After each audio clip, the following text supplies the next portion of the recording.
மீன் குழம்பு வைக்க போகிறேன். கடுகு, வெந்தயம், வெங்காயம், அரைச்சி வச்ச சாம்பார் வெங்காயம், கல்லுப்பு வதக்கிக்கிடலாம்.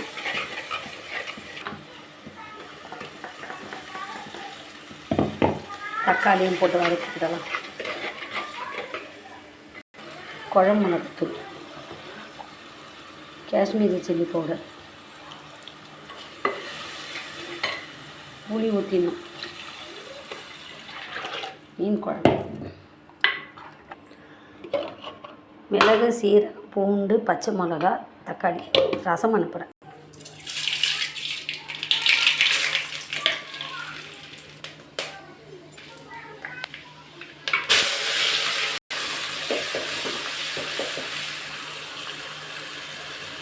ரசப்பொடி, கல்லுப்பு,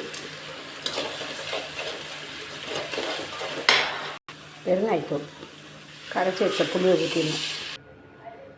ரசம் ரெடி ஆயிடுச்சு. மீன் குழம்பு கொதிக்குது. மீன் வறுத்தரலாம். ஊற வச்சிட்டேன். ரசம் ரெடி ஆயிடுச்சு.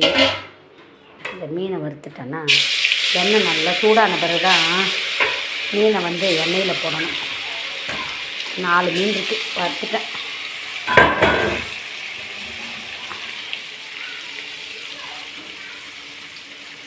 மீன் போட்ட உடனே எடுத்து திருப்பக்கூடாது. கொஞ்ச நேரம் கழிச்சு தான் திருப்பணும்.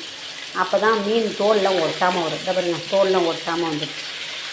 மீன் வறுவல், மீன் குழம்பு, ஒயிட் ரைஸ், அப்புறமா வேறு என்னது, சிக்கன் கிரேவி. இன்றைக்கி லஞ்சு சிக்கன் கிரேவி. அப்புறமா மீன் வறுவல், ரசம் வேறு.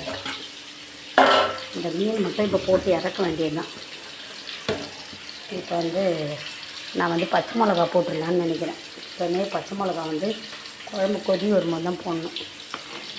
இன்னும் கொஞ்சம் கெட்டியான பதத்துக்கு வரும்போது மீனை போட்டு இறக்கிடலாம். மீன் போட்டுடலாம். நல்லா வேகட்டும். சுவையான காரசாரமான மீன் குழம்பு.